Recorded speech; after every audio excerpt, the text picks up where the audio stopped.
আমি অসীম জানা করঞ্জলি থেকে বিলং করি। একই ফ্রেমে আমাদের জিএম স্যার এবং আমাদের বড়রা। আর আমি এই যে হোয়াইট ফিকল সিনড্রোম বিষয়ে কথা বলবো। সাদা পায়খানা, মাছ খাবার হজম করতে পারে না, খাবার বন্ধ হয়ে যায়, নিজের শরীরের মিটটা যখন কনজিউম করে বের করে দেয় তখন সেটা বরলিনের মতন উপরে ভেসে উঠে, তাকে আমরা বলছি হোয়াইট ফিকল। খাবার থেকে সরাসরি তার কোনো লিঙ্ক নেই। তো এটা কেন হচ্ছে? আগে ছিল না। আগে ফিশ মিল দিয়ে আমাদের ফিড তৈরি হতো। ফিশ মিল, সমুদ্র থেকে ফিশ মিল কালেক্ট করে ফিড কোম্পানিগুলো সেগুলো আনতো। চিলি, পেরু, ইন্ডিয়ার ফিশ মিলে আমাদের প্রোটিন পার্সেন্টেজ কম, বিলো 25% ফিশ প্রোটিন ইন্ডিয়ার ফিশ মিলে। সো তারা কি করতো? চিলি, পেরু, বিদেশ থেকে ফিশ মিল কালেক্ট করতো, যার প্রোটিন পার্সেন্ট মোর দেন 35%। সেই প্রোটিন দিয়ে ফিড তৈরি করা হতো, যেগুলো আমরা বাগদাই খাওয়াতাম, বিটিতে খাওয়াতাম। তারপরে বিটির পরে পরে ভেনামি যখন আসলো, প্রচুর উৎপাদন জন্য সবাই ওই যে অ্যানিমাল প্রোটিনকে বন্ধ করলো। এত হিউজ মাত্রায় অ্যানিমাল প্রোটিন পাওয়া গেল না, তাই জন্য প্লান্ট বেসড প্রোটিন, সয়াবিন দিয়ে ফিড তৈরি করা হলো। তো এখন ম্যাক্সিমাম ফিডে ম্যাক্সিমাম হচ্ছে সয়াবিন, হুইট, গম, ধান, তারপরে আপনার আছে fish oil, cod liver oil. এগুলো বাইন্ড করে একটা ফিড তৈরি হচ্ছে। তো মাছ তাদের যে একটা জন্মগত আছে যে তারা ফিশ মিলগুলোকে যেভাবে ডাইজেস্ট করতে পারতো, তো অ্যানিমাল প্রোটিন বিভিন্ন কোম্পানির যে ফিড তৈরি করছে, দেখবে ডাইজেস্ট করার একবার ক্ষমতা এসে যায়, তারপরে আর সমস্যা হবে না। এটা আমাদেরকে ম্যানেজ করতে হবে যাতে আমাদের ফিড কনজাম্পশন ঠিকঠাক থাকে। তারপরে রেগুলার চেক ট্রেতে আপনি দেখুন যে তার ফিকেলগুলো ঠিকভাবে আছে কিনা। হোয়াইট ফিকেল একদিনে আসে না, ফল হওয়ার আগে পিএইচ ধীরে ধীরে হু করে বাড়বে। আমাদের পিএইচটা সকালে যদি 7.8, বিকেলে যদি 8.2, এই 0.5 এর ফ্ল্যাকচুয়েশনে যদি চলে তাহলে খুব ভালো। না হলে সকালে 6.8 আর বিকালে 8, এই পিএইচ ফ্ল্যাকচুয়েশন হচ্ছে মানে আপনার পুকুরে সমস্যা আসবে।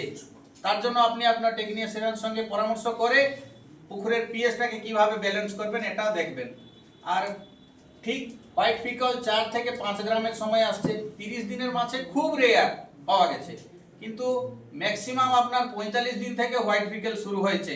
মানে আমরা গ্রাফিক্যালি দেখেছি 45 দিন থেকে 60 দিনের মাছে বেশিরভাগ আপনার হোয়াইট ফিকল শুরু হচ্ছে। তো সেই সময় ফাইটোপ্ল্যাঙ্কটন উপরে নির্ভর করে। তো আমাদের জলে যদি সঠিক মাত্রায় প্ল্যাঙ্কটন নেই, অথচ আমরা চারা ছেড়ে দিলাম, তখন সে চারা স্ট্রেস কন্ডিশনে থাকবে। হয়তো বেঁচে আছে, না খাবার পেয়ে ছোটবেলা থেকে তাদের স্ট্রেস কন্ডিশনে থেকে যাচ্ছে। আগে বিটির সময় আমরা 1 মাস 1.5 মাস পরে চিন্তা করতাম মাছ কত আছে, কিভাবে মানে পাখা দেব, কিভাবে চেকট্রে করব। কিন্তু এখন সিজন অনুসারে এখন ভেনামির ক্ষেত্রে 1 মাস হচ্ছে আমাদের ক্রুশিয়াল। ফার্স্ট 1 মাস, মাছ ছাড়ার 15 দিন আগে এবং মাছ ছাড়ার পরে 1 মাস, এই 45 দিন আমাদেরকে খুব সচেতন হতে হবে। জলে সঠিক প্ল্যাঙ্কটন না আসা পর্যন্ত চারা ছাড়বো না। কেননা অনেক পুকুরে দেখা গেছে আজ প্ল্যাঙ্কটন রেডি হয়ে গেছে, অথচ চারা ছেড়ে দিয়েছে, তারপরের দিন সকালে প্ল্যাঙ্কটন পুরো ক্র্যাশ, পুরো নিচ তাড়া পর্যন্ত দেখা যাচ্ছে। এই সমস্যাও আমাদের হচ্ছে। আর এই সময় যারা চাষ করবে আরো ডেঞ্জার, এই সময় কুয়াশা পাচ্ছে, মানে সকাল হলে প্রচুর কুয়াশা থাকবে, জলে প্ল্যাঙ্কটন তৈরি করা এত সহজ হবে না। তাই জন্য ন্যাচুরাল প্ল্যাঙ্কটন যতদিন না এসেছে ছেড়ে দেন, 2 দিন 3 দিন দেখুন যে না প্ল্যাঙ্কটন আমার স্টেবল হলো, তখন ছাড়বেন। যেহেতু আপনার ফাইটোপ্ল্যাঙ্কটন উপরে নির্ভর করছে জুপ্ল্যাঙ্কটন, চারা এসে পৌঁছে গেলে সে খাবে আগে সেই জুপ্ল্যাঙ্কটন। কেন? সেখানে সে আর্টিমিয়া খেয়ে এসেছে, সে আর্টিমিয়া খাওয়ার মাছ এখানে এসে আপনার 1 নম্বর ফিড সঙ্গে সঙ্গে খাবে না, সে খুঁজবে জুপ্ল্যাঙ্কটন। যেসব পুকুরে জুপ্ল্যাঙ্কটন ভালো আছে সে পুকুরে হোয়াইট ফিকল হওয়ার চান্স নেই। কেন? সে প্রথম থেকে তাদের ডাইজেস্টিভ সিস্টেম ভালো হয়েছে। উনি যেটা বললেন যে শ্রিপ কেয়ার ব্যাপারে, এই হোয়াইট ফিকল হওয়ার মূল কারণ তো আপনাদেরকে বললাম, এ থেকে বাঁচার জন্য আপনাকে প্রথম 15 দিনের মাথায় স্ট্রিপ কেয়ারকে স্টার্ট করতে বলা হচ্ছে। এই জন্য বলা হচ্ছে যে যদি কোনো প্রকারে তাদের ডাইজেস্টিভ সিস্টেমটাকে আমরা সঠিক করে দিই প্রথম থেকে, তাহলে তাদের আর হোয়াইট ফিকল হওয়ার আমাদের অনেক সময় যে একই মাছ ছাড়া হয়েছে সব পুকুরে হোয়াইট ফিকল হচ্ছে না। একটা পুকুর হোয়াইট ফিকলে মরে গেছে কিন্তু বাকি 4টা পুকুর ভালো আছে। কেন হচ্ছে?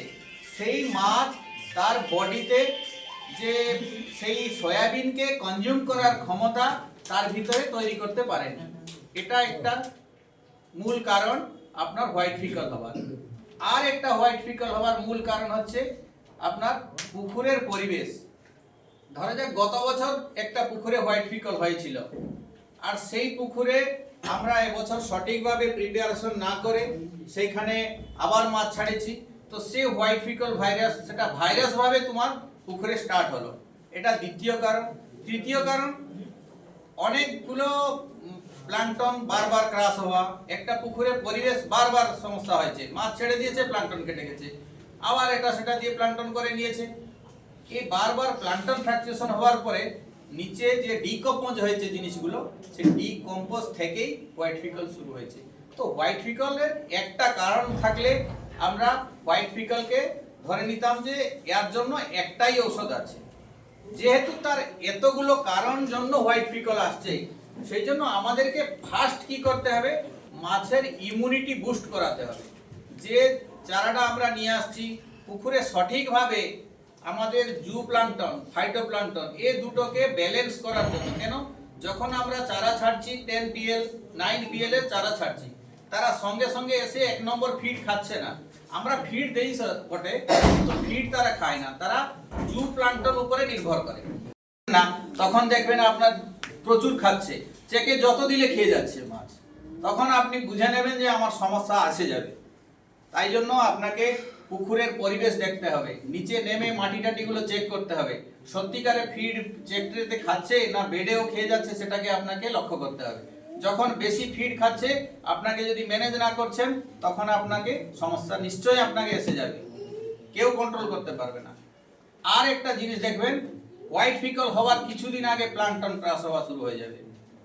জল পুরো বাদামি বাদামি রং ধরে যাবে সব পুকুরে, মানে ন্যাচুরাল প্লাঙ্কটন ক্রাশ হবে। সেখানে আপনাকে ডিএফ, আপনাকে কেউ বলবে আপনার ডিএফ হয়ে গেছে পুকুরে, লাল লাল ছপ ছপ আসছে, যে উনি বলছিলেন যে এলবিকে দিতে। তো হোয়াইট ফিকল আসার 1 সপ্তাহ আগে আপনার প্লাঙ্কটন ক্রাশ হওয়া শুরু হবে। কয়েকটা যে বলছি আমি, এই সব কারণগুলো দেখলে আপনাকে দেখতে হবে জিনিস। আর পাখার সাইডে দাঁড়াবেন, পুরো আঁশটে গ্যাস বেরোবে। পাখা চলছে, তার অপোজিট সাইডে দাঁড়াবেন, যদি আঁশটে গ্যাস একটা বেরোচ্ছে, আপনি বুঝে নেবেন এ আমার হোয়াইট ফিকল আসার একটা মানে সম্ভাবনা এসে যাচ্ছে। এই সব জিনিসগুলো প্রতি আমাদেরকে প্রচুর সচেতন হতে হবে। আর স্যার বললেন যে আমরা কি করে বিশেষ করে হোয়াইট ফিকল থেকে বাঁচবো সেই চিন্তা, তো আমাদেরকে এতগুলো দিকগুলোকে লক্ষ্য করে আমরা যদি চেষ্টা করব নিশ্চয়ই বাঁচবো। বাকি স্যার বললেন যে এই চাষ কি আমরা কি লাইফ স্টক ঈশ্বরের উপরে নির্ভর করে। একটা বেডে যখন ডাক্তার একজন অপারেশন করছে একটা রোগীকে, সেও বলছে আমি শুধু সেবা দিচ্ছি কিন্তু বাঁচানোর দায়িত্ব তার। তো সেই রকম কথা, আমরা আপনাদেরকে 100% সেবা দেওয়ার চেষ্টা করব।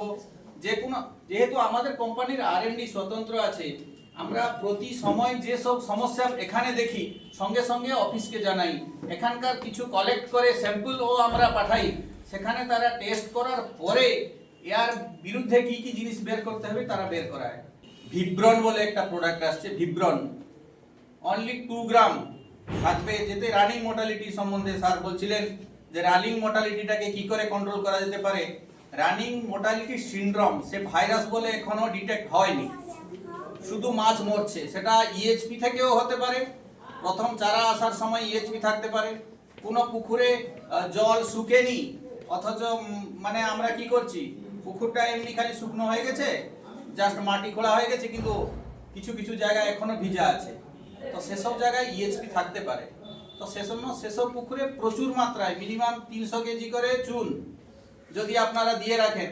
আমরা আরো একটা ভুল করছি, পুকুর ছিঁচার পরে পরে যদি আমরা চুন দিয়ে রাখতাম, আমরা ভাবি এটা ওয়েস্ট হচ্ছে, কিন্তু না, আমরা পুকুর যখন শুকে যাচ্ছে, জল যখন ছিঁচে দিচ্ছি, 200 কেজি করে চুন যদি মেরে দিই, পরে মাটি তুলে দেওয়া হোক, কোনো সমস্যা নেই। তো তখন থেকে সেই ইএইচপি গুলো সেইখানেই ডেড হয়ে যেত।